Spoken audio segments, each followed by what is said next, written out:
Good morning, good afternoon, good evening, whichever time you are watching us, the Ebenezer YouTube channel. Thank you so much for waiting for us. Thank you so much for always watching our videos. Thank you for subscribing. Thank you for liking. Thank you for giving us your comment. We are at Breria Smart Gardens, a garden that is around Kiambu town, where you can bring any kind of event at affordable prices. Bring your birthday party, bring your baby shower, your wedding reception, any kind of event, and you like their prices. In case you want to talk to them, reach us through 0728 593 543. So today, I told you that we are rebranding the Ebenezer YouTube channel to something more positive, and I'll be bringing you guests here who will inspire you. You know them, they tell you 1, 2, 3 about themselves, and you will learn something. And today we have the celebrity edition. I'll be bringing you our celebs, our renowned stars in the country. They'll be coming here. We know the other side of them that we don't know. We know the personal life they are living. Tujue wamepotelea wapi, what they are up to. And to start the program, we have our very own, our star, our vocalist, our very beautiful. Surprise! Here I am. Welcome so much to the Ebenezer YouTube channel. Thank you. Talk to them, tell them who you are, and we can start. All right. Hi, everyone. My name is Flosy Wangoi, Teekay. I am born again, and I love the Lord as my Savior. I am a vocalist. I am a music trainer. I am a vocal coach. I am a wife. I am a mother. And I also work around Kiambu town. And it's a pleasure to be with you guys today. Thank you for hosting me. Karibu sana. Yeah. So maybe we start with knowing who is Florence Wangoi. I know your fans hawajui wewe ni Wangoi. Yeah. So we start with Florence Wangoi, then know who is Flosy Teekay. So who is this Florence Wangoi? So Florence is a third born in a family of four girls. Yeah. Born in Mombasa. Yes. I didn't know that. Brought up in the village in Nyandarua. After high school, went to Nakuru. Lived in Nakuru for the longest. And then now found myself in Kiambu through marriage. Karibu sana Kiambu. Ndoa ndio ilifanya nikuje hii county number 22. And it's been a journey every step of my life, musically and also in the family arena.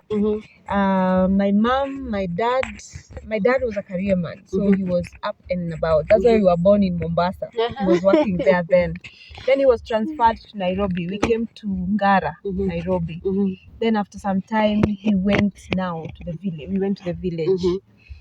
My dad's home is in Nyandarua, Njabine, Kinangop South. Nyandarua finest. Yes, Nyandarua's finest. Rekedo mwere. Ware mira waru. Nakabishi, nakarot. Yeah, and life was good. Na tunashukuru Mungu ametuwezesha each and every step ku appreciate zile vitu anatuletea na kutufanya tukue victors, kwa sababu when you have God you carry everything that you need. He's the source of our strength, and our family has stood up to where we are today. I thank God for the life of my mom, for the life of my dad. They are alive, they are well, and also my sisters, and we are all married now, everyone with their own family. And I am here now in Kiambu town and my sisters up and about. But far and wide, I really thank God for that family. And they groomed who I am to where I am today. Now, if I came across your sisters, and you didn't tell us you have a twin sister. If I come across your sisters, your mother, your father, wataniambia Flosy, that ka Florence kadogo, how are you? Yeah. How did you grow amongst your sisters? Yes. Were you the naughty one, or how are you when you were growing up? Yes, I was the naughty one. That is I knew. So I said we are 4. We're born 4 sisters. There's the firstborn sister, then me and my twin sister, and then now there's the lastborn. So me and my twin sister have been so close for the longest. We are identical. So you see me, you see her. And that is how we got to get lost in school. We could not do punishments because if she's on the wrong, I will say it's not me, she will say it's not her. And because it can't be both of us, then the easiest way is to let it go and let us go back to class. So we studied together in primary school, in nursery school, primary school, secondary school. We have always been together in the same class. Except now in high school, we became so notorious. They had to get us out of the same class and put us in different ones so that they be sure when there's a mistake, they are so sure it's either Florence or Eunice. Her name is Eunice. Yeah, so it was so much fun because she's been my best friend for the longest time. We've lived together, we've been friends, and then the firstborn and the lastborn have been best of friends. So tulijipata tu tumegawanyika. Anyway, we shared the same womb. What do you expect? Sure. We've been friends all along. Yeah, so she's right now she's in her line of career, and here I am in mine, and we really appreciate each other to date in our families. And we thank God. You said you were the naughty one. Yes. Yes, I was. So nilikuwa najipata kwa makosa nyingi sana. Nasema si mimi. And then sasa Eunice kwa sababu anapenda sistake sana. Hata yeye anacheza tu kama yeye. Si mimi. Na anajua kabisa ni mimi. So hawezi sema ni mimi. So hata yeye anajika kwa hiyo mix kusema si mimi. Eventually these 2 girls that really look alike inabidi muachiliwe. Other than that, growing up, my sister used to fall sick a lot. Now with the twins, I was the strong one, and she was a little bit unwell most of the times. You were the strongest, the fattest. The tallest, the fastest in eating. I think I was everywhere. Yeah, so anytime maybe she would go to the hospital, then most of the times it was Kijabe Hospital. And you know, in those missions hospitals, there are gifts to the children, the wards, anything she brought at home. Kama ni balloons, ni mimi tu nitavunja. Oh, yeah. Kama ni glass, ni mimi tu nitavunja. So she was always mad at me. So makosa zozote tu within the homestead, umeambiwa uende ukachukue viazi huko kwa shamba huko chini. Unakataa, alafu una blame yeye. You know, it was I don't know. I was just the timid one. But your parents could differentiate the two of you. Yes. My mom. My dad, Mom hangekosa kujua. Huyu ni Florence, huyu ni Eunice. But dad, he had to be sure. So tukiwa wadogo, sistangu mdogo aligongwa na meza. Kapata alama hapa. No, my twin sister. My twin sister alipata alama mahali. Now that's what dad used to look for to know it's her. So apparently as we grew up, hiyo alama ikaishaisha. Tukabaki kuna alama hapa. So mimi for some reasons nini nilinigonga nikapata alama pia hapa. So both of us have it. So Hannah, mimi I was the tomboy. A different Florence. You know a different one. Let me tell you about this one. Back in the village, I was the tomboy. I can tell you I have so many alamas in my legs. Vile nimekimbia huko. Growing up at home. So nikapata alama hapa. I don't know if you can see it. Now that's what dad used to look at. So tulikuwa tunamwangalia. Hi. Hata jua ni nani. So anaongea na nani hajui. So you just pass by, he will call you the name that will come close. Eunice, Florence, unaitika tu, or Koi and Wairimo. So, back in primary school, our science teacher used to give us a pass mark. Ile time anatupea cut, lazima kutakuwa na pass mark. Because kufikisha hiyo pass mark, unachapwa viboko. So this instant, cut ilikuwa out of 60. Pass mark ni 30. So mimi nilipata 28 out of 30. So hapo lazima ningechapwa. Eunice, my twin sister, akapata 35 out of 60. So yeye hachapwi, yeye amefikisha pass mark. Sasa sisi na vitoko zetu na kusaidiana hapa ndo kutoana kwa noma. Tukasema since we are in the same class, tuta exchange VT. So classmates kuna wenye wana notice cause of course wametujua, so kuna wenye wanatujua vizuri, wanajua difference, na kuna wenye bado washikanishangi wajuangi Eunice ni nani, Florence ni nani. So tukasema tuta exchange viti. Mwalimu alikuwa anajua sana, he was a friend to the family also, so alikuwa anajua difference. And then mom alikuwa kwa committee ya primary, you know, the PTA, parents teachers, hizo. She was really involved, so maisha yetu ilikuwa kwa scrutiny sana, so alikuwa anatujua. So tukasema tuta exchange viti, mimi mahali nakaa Eunice akae, na mimi nikae kwenye Eunice hukaa. So wakati wa kuchapa akarealize huyu si Florence, huyu ni Eunice, but Eunice ana insist mimi ni Florence na mimi na insist mimi ni Eunice, but mwalimu hataki kuchapa mwenye si mwenye makosa. So eventually he had to let us go. Alituambia tutoke nje tupige magoti hapo kwa mlango. Now you know, by the way, hatukuongea, hatukusema mimi ni Florence, mimi nili insist mimi ni Eunice, Eunice aka insist mimi ni Florence. You know, mwalimu ilibidi aachilie, aliachana na sisi, hange tuchapa. Anachapa nani? Hataki kuchapa the wrong person, na hataki na Eunice hata kasirika. Hakukasirika. By then kama tumekosea, so tukosee mpaka mwisho. Kile kita happen. So what happened, tuliitishiwa wazazi. Na mama akakuja na tukaongea, tukamwambia mama, by the way, yes nilikuwa kwa makosa, but Eunice alikubali kunisaidia, na plus tuna promise mwalimu, you know, mnajitetea in a good way. Well, eventually we got better with our marks, but hiyo siku mwalimu alifeel cheated. By the tulimcheat in high school.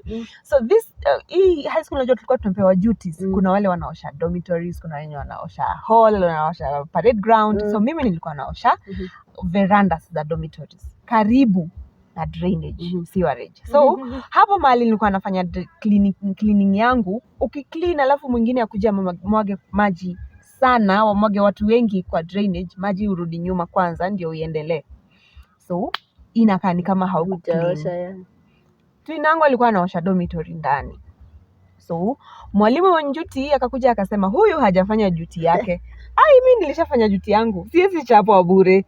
Haya, nikasema si mimi, ni Eunice. Oh my god. Eunice akasema si mimi, ni Florence. So ikakuwa hiyo back and forth, si mimi. Sasa hiyo tuko high school, tuko boarding, hatuwezi ambiwa tuende nyumbani ama mzazi apigwe simu. Hiyo ni a lot of work. So what they did, ilibidi walisari for that day. Okay, that teacher was really friendly, otherwise najua I think hata tungeexpeliwa or something. Alituambia hata tupeleka kwa deputy, hata fanya anything else, hata tusamehe. Because we were friends, because her subject tulikuwa tunafanya poa. Both of us actually tulikuwa tunaongoza kwa class. But kutoka hiyo siku walitutoanisha class. So in high school kulikuwa na streams 3. So we had to be taken from this one to the extreme and the other one. Hakuna mahali mtakuwa mnapatana ati mnacheza hizi games mko nazo. Yes, mnafanana hata mtu hawezi jua. Alafu ni high school mmevaa the same thing. Uniform. Nywele hatakuwa tunalea yani huwezi jua who is who. Anaongea tukienda tu kujibizana along the way. Nilikwambia saa zingine anaongea tunajipata tumeongea the same thing. So we were that identical. Alafu tumeishi close. Unajuanga huyu atasema nini next, unasema. So hangejua. So they had to get us out of the same class. And that's how I found myself in science. She was in white. She was in white. So that tukatoanishwa classes. Ndio tusilete hizo story. Hey, Aki.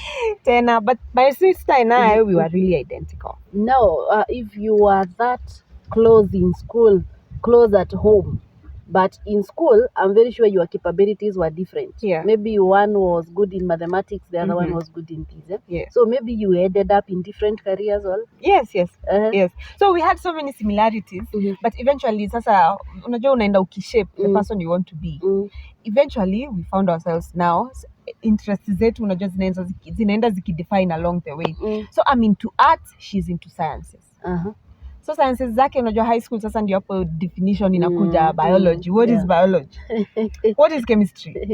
Hey, but mimi na mimi tukikuja kwa arts, ikikuja ni history. No, for some reason I didn't do CRE. No. I dropped CRE along the way.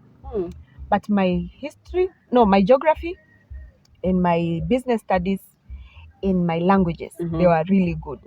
So mathematics, physics, biology. Hizo zilikuwa zina flow vizuri na yeye. So eventually unajua hata choice of subjects mahali unafika form 3 unachagua, even our choosing were different. So eventually unaenda ukijua this is where I'm headed, this is where she's headed. So for her she was into maths.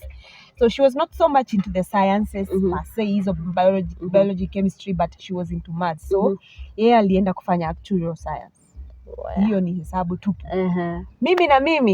Mimi ni mtu wa arts. Na geography. So nilikuwa nataka nifanye vitu za media. But my parents wanasema huyu sister yako anafanya sciences.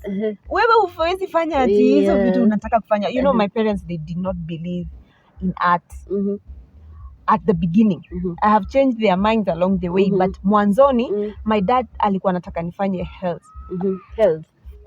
Flosy, Teekay, you've told us that you've always confused or tricked the teachers, wazazi, my neighbors, and all that. Na mmegrow, mmekuwa big girls now. Did you at any time trick men ama boys? Kuna mwenye anataka Flosy lakini Eunice anatokea. Ama did you ever play such a trick? Oh, we did. Hii game by the way ilikuwa kwa haikuwa inabagua nani ndio nani. Kama dad mwenyewe alikuwa anachanganyikiwa na wengine uncles au aunties au cousins wako wanajua. Ni ama boys tu wenye wamekam au ndo wamekuja. Na sasa kama wenye tumeishi nao wametuona tukigrow wanakosea. Aya, boys pia the same. So we were really close with my sister. So kila time ukiona jamaa anajaribu kurusha mistari, ulikuwa unaambia mwenzako. Unamwambia by the way, uchali kuna vile anakam. So we know girls, we know when it's happening, So unamwambia kuna kitu ana try, but mimi simfeel. So akikujia cause of course tukipatana tadhani ni mimi, hiyo game ni sitaki. So unacheza chini. Ni salamu na unaondoka ama akikuwa wale wa kuinsist na wewe pia una insist back. Utaki story the other way round. So my the first guy mwenye alikuwa na date my sister hakuwahi niona before. So he came home one day na nilikuwa nimeenda home. So Caesar kaniambia ndo huyo anakam na anajua kenye anataka, wewe enda uongee na yeye. So mimi nikaenda nikamuongelesha. Hajui ananiita Eunice, hi. Lakini nimekumiss. Oh, nini nilikuwa nataka nikuulize kama how is your Sunday afternoon after church tunaweza enda out and about, I take you out nini. Nikamwambia ni sawa. So akienda kutoka tulikuwa tumepanga mimi nibaki home, Caesar aende huko kwa maduka. So akienda kutoka Caesar katokea. So mimi nikarudi kwa nyumba, nikaona ameshtuka. Anashinda ni aje hapa kunaendaje? Wow, sasa you came. Kwa nini tujaona? Alijua kuna sister, kuna twin sister. Hakuwa anajua kuna sister. So mimi nimemsindikisha mpaka kwa gate. Nikarudi. So nilikuwa naongea na Eunice, naambia ndo mimi nimerudi. Eunice naye akatokea sasa on the outside of the gate. Anamsalimia na psych. So yeye anaenjoy kuna vile jamaa amechanganyikiwa because hakujua ameongea na nani. Actually now sasa hajui nani anaongea na yeye.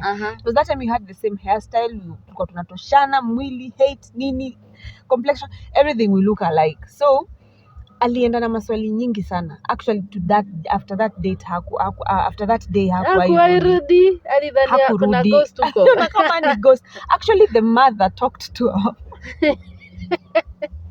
The mother talked to her mom, baadaye ni alikuwa anatupia stories. Ati wanaona kuna ghosts. Kwa mama Silvia kuna ghosts. Anyway, so when it came now to my husband, pia yeye alipatikana. So nikamwambia sis, this guy kuna vile anakam na naona inaweza. So akikujia pia cheza tu kama wewe. So we did the exact same thing. So the thing is this time round, Eunice hakuenda, alibakia. So tunaona huyu nimemfikisha kwa gate, akienda ndio Eunice akapatana kama siko. So Eunice alicheza na yeye, salamu nini story ile tu juu but hataki kwenda deeper. But nilikuwa nimempea details. Sorry now. Tulikuwa tunapeana details zote. So akienda kuondoka ndo na mimi nika show up. So he was shocked. Anashindwa, nilikuwa naongea na nani? Kaambia sasa, oh hi TK, you came, oh hugs nini, meet my twin sister Eunice. Na amekuwa akiongea na Eunice all along, na nadhani ni Flosy. So the same thing to my sister's husband. Well, yeye alikuwa ameshajua kuna twin. So huyu alikuwa anajua but hajawahi niona. So ule alikuwa ameshaniona, so alikuwa na idea watu wanafanana kabisa.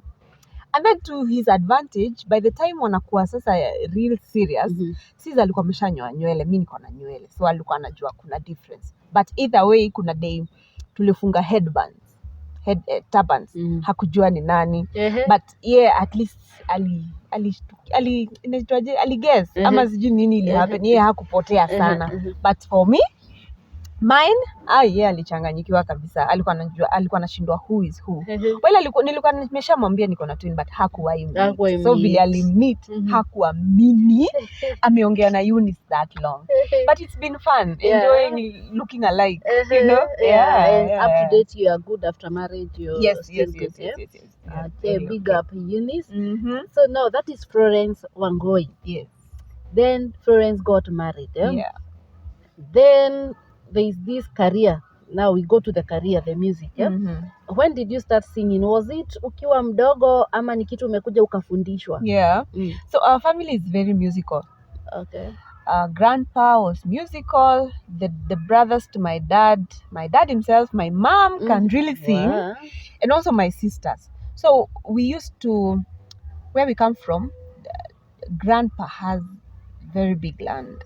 So alikuwa amekata land akapeana kwa church. So church ni home.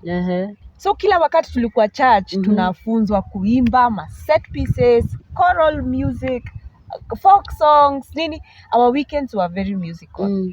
And also one of the brothers to my dad is a primary school teacher. So anything we didn't do in school, we would do it at home. We will do it at church. So we were always singing. But along the way, I didn't know that I have that big thing in me. I just thought it's a coincidence. Since my parents are musical, since our family is musical, nilikuwa nadhani ni coincidence tu nashinda nikiambiwa niongoze song. Folk song, ongoza. Solo pieces, imba hii. Fanya hii peke yako, ongoza in this song. Praise and worship ya church school, imba. Brigade, hizo segments, so we have grown up in PCA. So hizo community zote, groups zote za church, tumekuja tu tukizipitia all along. So I thought it's just a coincidence. But along the way, I realized when now coming to high school, huko kumalizia and going to college, hapo ndo nilirealize actually I have something. So since I was so much into arts and I wanted to do media stuff, but when we came to finish our high school, dad lose job yake. So kukakuwa kuna instabilities ya do. So hapa ndio sasa ilikuwa mimi na twin wangu tuchague nani ataenda college kwanza. So Eunice, who knew msewa sciences, and she had performed better than me, even overall grades wise. So we decided wacha yeye aende college kwanza. Then mimi, I look for a job. So I'll be quenching a bit of her hostel, nini. So she came to Tuk. Mimi nikaenda Nakuru and I got a job. So getting a job, I got a job to somebody who knew my musicianship. Na akaanza kuni guide. Actually, hiyo job ilikuwa poa to an extent that mse alikuwa ananiruhusu niende church asubuhi kutoka 7 mpaka saa 4 nikajifunze nilikuwa naenda kufanya packages ya computer na kujifunza kucheza keyboard. From morning up to 10. Naingia job 10, nafunga 7 p.m. So nikakuwa consistent nayo, and then now I don't know, I have the gift. Let me say I have the gift because hata kujifunza keyboard, you hear it and you play it. It was very fast for me and it was really fun. So continuing with it, nikamaliza computer packages, so niko na more time. Nilikuwa najifunza keyboard, kucheza guitar, nini hizo instruments.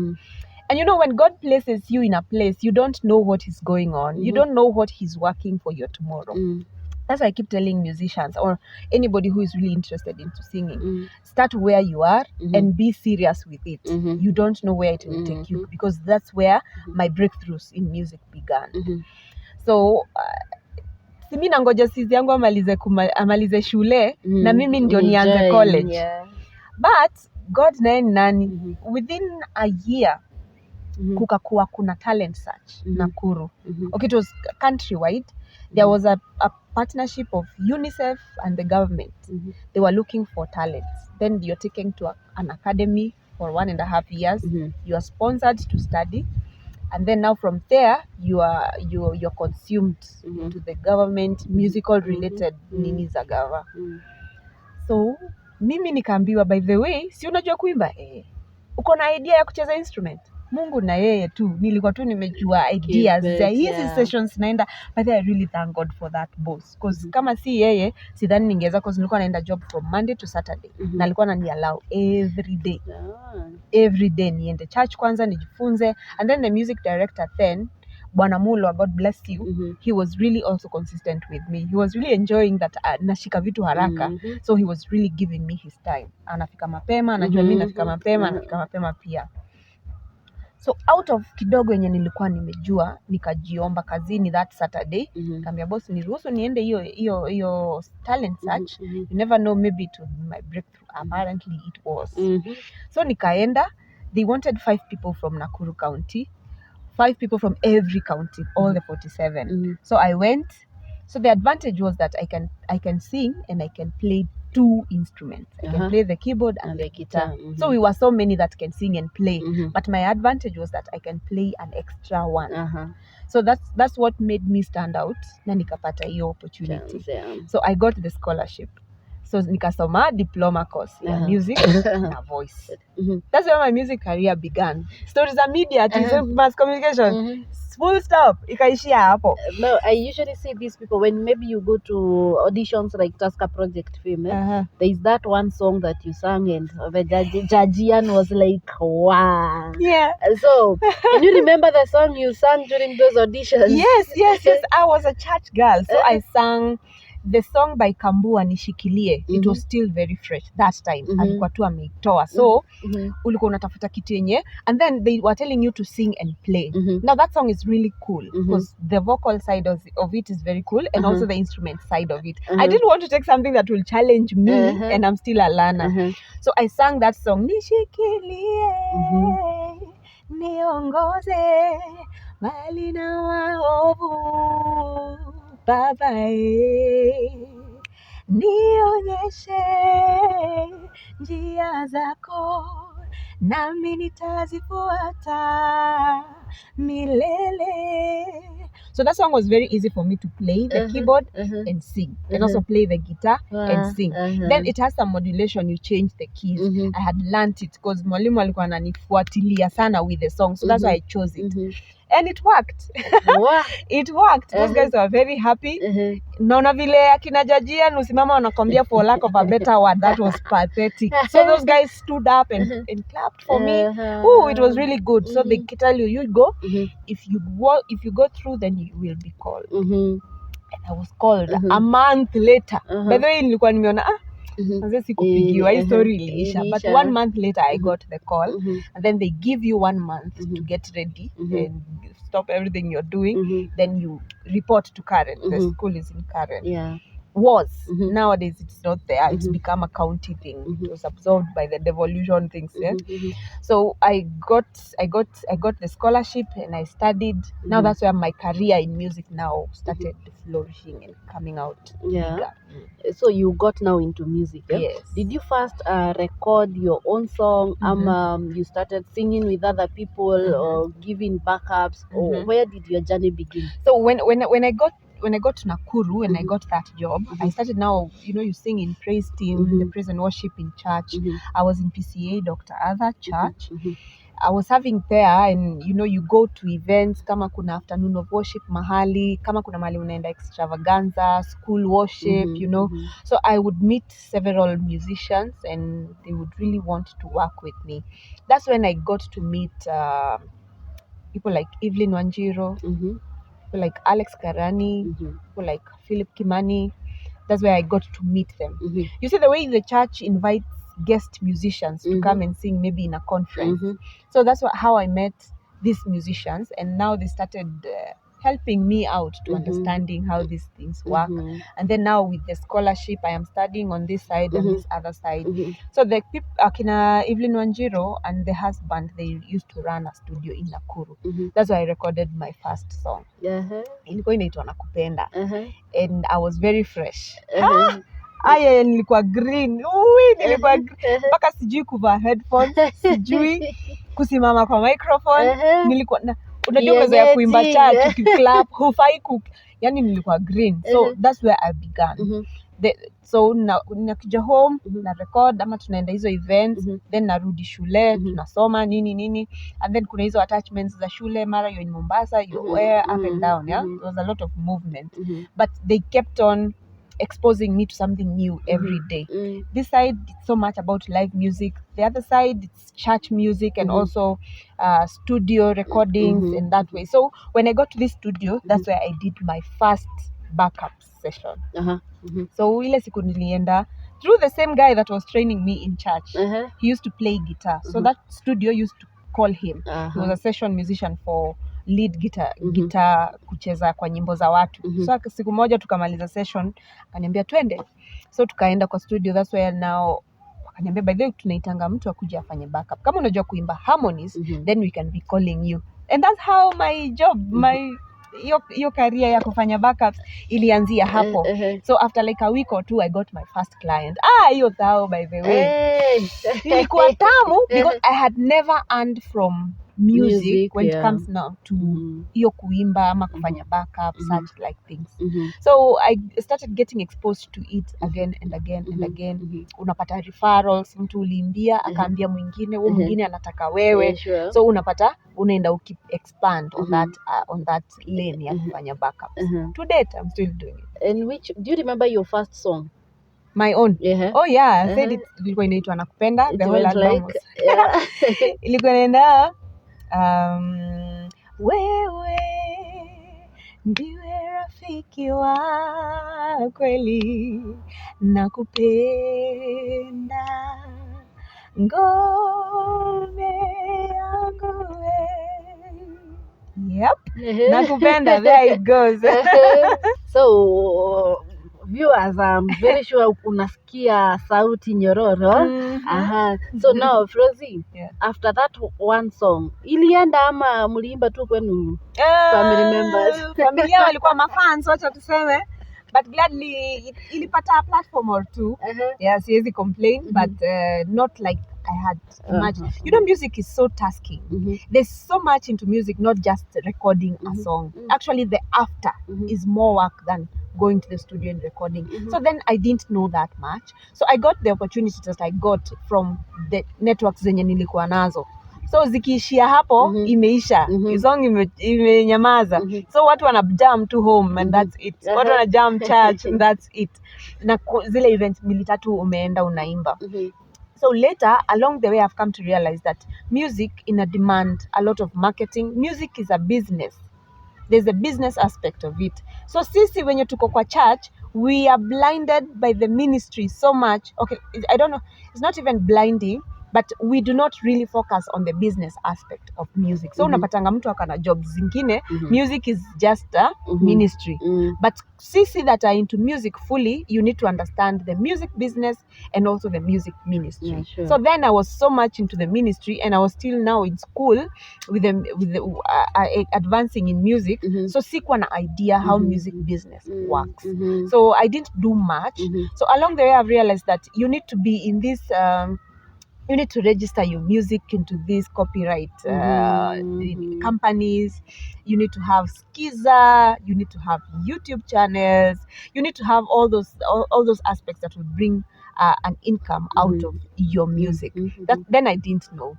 So, and also something else with music, it's so much about networks. It's so much about the people that you know, that know what you do. Yes, the connections are really important. And you will create the connections when you're doing it out there. Yeah, sure. So you can't be selfish with your art. Art lazima uitoe. Lazima uimbe utuweke kwa YouTube, tuende kwa YouTube tukuone, tukuite. Yeah, sure. Because even when you're calling people for an event in your church, you look at what you want, and then the people that have done the same thing that you have are the people you will call. So mko na Thanksgiving service, Flosy ako na song ya Thanksgiving, but haumuijui, you won't call her. Yeah, sure. So the moment you start going out and networking now with people in the media, networking with those radio stations, TV stations, fellow musicians, people that have events of their own, that's how you keep on expanding because people relate with what they know and what they have a taste of. So the moment they see you again and again, your visibility ni muhimu sana. Inasaidia, that's why it's important to do marketing also as a musician. Okay. Now, Flosy, Yeah. you've said that you coach people in churches how to sing the praise team. Kwani, do I have to be coached? What's the need of being coached? Maybe kuna mtu hapo anajiuliza, as long as naimba, coach atanisaidia aje? So how do you help those people maybe in praise team and choirs? What's your work in that? Let me say, as an individual, ni vizuri kukuwa na vision. Yeah. If you're into music, vision ya music yako. If you're into writing, vision ya writing yako. If you're into drawing, to a pencil art, nini, ukuwe na vision, kuna mahali unataka kwenda nayo. The importance of a coach ni kukusaidia get to that goal faster or easier. Because that way you will have guidance ya kufanya mazoezi. Utakuwa na guidance ya kujua where to begin, you know, because at times we just do it, but iko too up and about, iko too random. So at times you will not see the results like you wanted. So if you have a coach for non-stop 3 months, tuseme ni weekly ama ni twice a week, sio once a month. Once a month is so long, because with art unataka ikue repetitive. It should be as repeated as possible for it to stick. Ndio hiyo kitu ikue part of your singing. Like kama ni breathing, how do you breathe when you're speaking? How do you breathe when you're singing? It's very different. So you need a vocal coach to help you get these aspects, get these techniques into your singing. So that when you're singing, ukizi apply strategically, then you will realize, oh, actually I can do this, naeza fanya hii kitu ingine yenye hata sikuwa ifikiria naeza fanya. Na zile vitu ulikuwa unajua unaeza fanya, you might find that you are even better at something else. So having a coach is very important. So hiyo ndio inakuanga kazi yangu. Naambianga mtu si must, but if you want to grow, then get one. And then give yourself some time. You know, people like these big musicians that we know, akina Celine Dion, akina Mariah, to date, however good they are, they still have a coach. Kila mmoja wao ako na vocal coach. You do not know how important a vocal coach is. But so that's maybe napenda kuimba, but I'm not that gifted. I have a song, I've written a song. Napenda kuimba, I've written a song, but I'm not really good in singing. I come to you with Flosy, nataka kuimba hii song, these are my lyrics or these are my words. Utanisaidia mpaka sasa niimbe, like, can I be coached? Na sijui kuimba. Yes. Because you know the thing about music ni broad. Na sauti zetu zina fit kwa different sections za music. Unaweza pata sauti yangu ni nzuri sana kwa melodious songs. Unaweza pata sauti yangu iko sawa into the kind of singing that is heading towards spoken word, towards rap. That is also music. So the thing I tell people and my clients mostly, don't be rigid to what you know. Be open. And then mtu unasikia siezi imba, there's something else you can do within music. Not necessarily at drop it, you can't sing, go home. No, there's something you can do with it within the music that we will explore within the sessions that we will have za coaching, zenye zitatusaidia kujua strengths zako ziko wapi. Because unapatanga at times tunataka kuimba kama nani. Si kama mimi, nataka kuimba kama mtu fulani, which is not possible. You can only learn from another person, but you can only be you. You can only sound like you. So nitalearn vitu zenye Winnie anafanyanga kwa kuimba kwake, akiimba naendanga juu hivi, kuna runs anaweka, nitalearn kutoka kwake, but siwezi kuwa yeye. Naweza jaribu sana ku copy paste, lakini haiwezi kuwa excellent kama vile yeye anaifanya. I can only learn from them and do it as me. So along the way ndio unapatanga mtu ana realize nilikuwa nimefikiria sauti yangu ni mbaya kwa sababu nilikuwa naimba hii style ya music. Sauti yangu, unajua sauti ya wimbo iko kwa style ya reggae ni tofauti sana na wimbo iko kwa style ya R&B. So unapatanga wewe ulikuwa blinded, ama yani ulikuwa umefikiria wewe uko kwa reggae because ulisikia mtu mwingine akiimba. But the moment tunaanza kudiscover strengths zako ziko kwa side gani, and now you dive into it, unapata you're actually very good at that than this one. So explore who you are, and a vocal coach is there to help you with that. So tena tukikuwa na session ya songwriting, it's within the curriculum ya kujua voice coaching. So kuna time ya songwriting. How do you write a song? Inaanzaje, inaendaje, chorus ni nini, na nini nafai kuwe kwa chorus, song inadefiniwa aje. So the moment you come with a song, we go through it. We read through the lyrics, and then we sing through it, and then now we start making the corrections. That is what a vocal coach is supposed to help you with. Na hizo vitu zote, that's what I do. So when I get a client, I make sure by the time we are through with you, you have an idea of what kind of a musician you can be. Not who you are now, you can be even in future. Because it's good to define a niche first, and then you can become diverse along the way, but define. We know people like Masi Masika, they are very good with zouk. But once in a while utasikia amefanya worship, once in a while utasikia amefanya reggae, and it is equally good. But style yake ni ile ya zouk. Tunajua ile style ya Sarah K, she has a style of herself. Venye tunajuanga tukisikia hiyo ni Sarah, even before she sings. So it's good to have a definition before you now get diverse. Yeah. Good. Most of your songs, you have visited your channel. Most of your songs are in Kiswahili and English. But of late tumekuona ni kama umeshift sasa. You've done a Kikuyu song that has done really good. Yes. So what inspired you into that? So napenda renditions. Renditions ni zile za unachukua song inajulikana, unaifanya na style yako, unabadilisha tu kidogo. So huu wimbo nilichukua a common chorus ya Kiswahili ya worship. Tawala maisha yangu Bwana, tawala, tawala. Tawala maisha yangu Bwana, tawala ewe Bwana. And then in the recent past, I have been exposed so much into Kikuyu world. And I wanted to do something that relates. I am so good into praise and worship music, And now that I find myself in churches most of the times, I see people doing different songs, different ways. And also it relates also with where I am, also with my life. So I was in this place, I was telling God to reign. Ambia Mungu sasa nakuhitaji in my life. And that's why now I got to this song, Thamaka.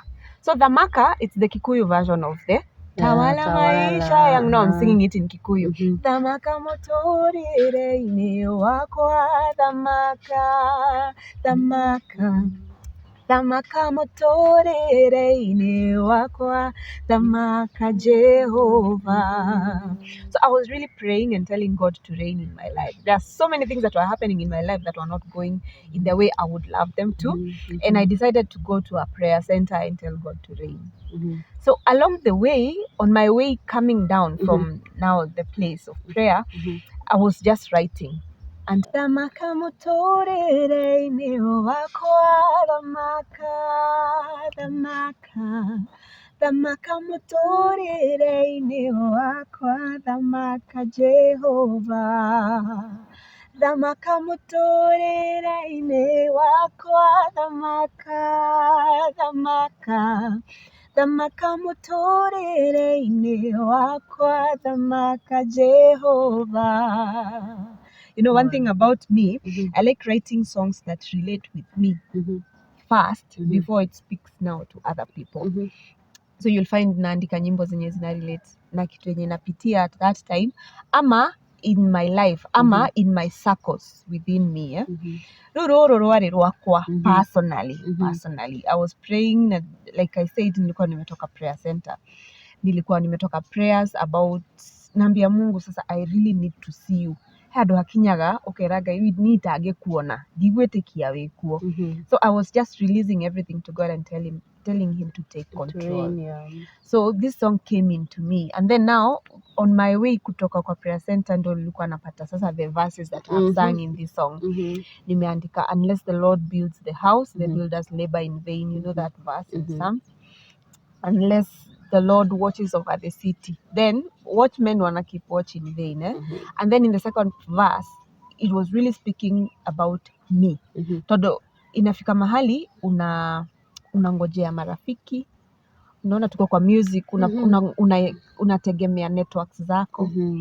Mimi ni mwalimu wa waimbaji, nategemea knowledge yangu, nategemea familia, nategemea spouse. So vitu nyingi zilikuwa zina happen zenye zina fail, na ni kwa sababu nimetoa Mungu kwa place yake. Nimeweka watu, vitu, mambo. So nilikuwa nimefika mahali sasa ilikuwa just surrender to God, namwambia tamaka. So it's a very simple song, but I really thank God for the response ya watu kuhusu huo wimbo. Kwa sababu uliniongelesha mimi, umeongelesha watu pia wengine. Nimepata inbox nyingi sana, even on the comments za YouTube about the song. Vile unaongelesha watu, vile watu wamepata nafasi ya kurudia Mungu, kwa sababu it's a place ya kurudi kwa Mungu completely. Unampea mambo yako yote, na zile baraka zote amekubariki nazo. Amekupa Bwana, amekupea mtoto, amekupea kazi, amekupea talent, amekupea network, umezitegemea, umemsahau.